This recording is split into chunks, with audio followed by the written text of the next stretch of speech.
This is the narrow pull down. Now, for the pull down on this machine where we don't have a lat tower, we don't have to compromise because the adjustable arms come all the way up to position 0, the narrow setting, and I've got the hand grips at the closest setting so that they're shortened to this D-ring near the grip. And something else you can do, you don't have to, but it's kind of helpful for some people to put the seat back that you use for the leg press onto the front of the sliding seat, and that way you can lean against the way I've asked Amy to do here. Now she's strong enough that I could get rid of this entirely, and she could control her trunk and control this angle. But until you get good at that, you might use this, or you could just use it as variation, choosing to do it this way one day, and maybe because you're using this and not having to use so much muscle to control your trunk, you might be able to use a little more weight on a given day, but then the other day you think, no, I want to really work on my trunk muscles in the process, so you lighten the weight a little bit and get rid of the back pad. Anyway, the path here is more like your arms are moving parallel. See? They're not moving wide. So as she goes through this motion, her arms are just going right outside the width of that seat back, about shoulder width. And the big thing here that you notice is she is moving the shoulder blade down towards her belt line as she moves her arm. Can you do one where people do it where they kind of leave their shoulders up by their ears? See, that is what you see all the time in the gym.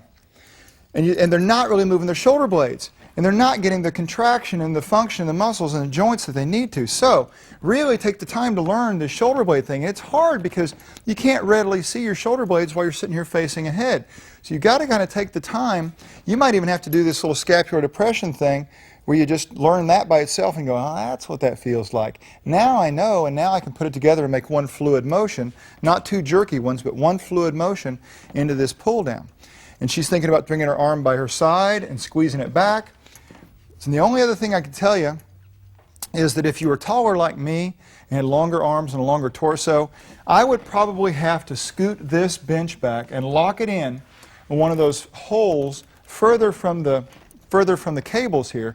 Otherwise, I would probably be running into the end with my handle. I wouldn't be able to reach as far as I wanted. So that's the only other thing you might have to adjust. Otherwise, this is just a tremendous, tremendous pull down.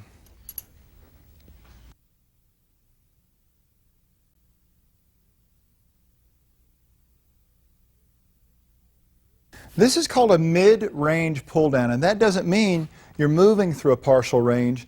That means it's not in one of the extremes of the more traditional pull downs. It's not the wide pull down, and it's not the narrow pull down. And this range in here, these options, mid-range between those two, are great places for your shoulder to function. A lot of people are more comfortable here than in either one of the traditional pull downs. So notice that for the pull down, we've got the adjustable arms all the way up. They're all the way up to 0, and we've got this in the shortened setting at the handle so that she can really reach forward. The seat back sometimes comes in handy. You know, we use this for leg presses on the other side of the seat, but here it allows Amy to lean forward on it if she wants. But she's also good enough that we could remove that and she could just hold her trunk there too. You need to find out how that works for you. But the big thing I want you to see is that the range, this plane that she's moving through. Take a look. This would be the wide version. See? And this would be the narrow version.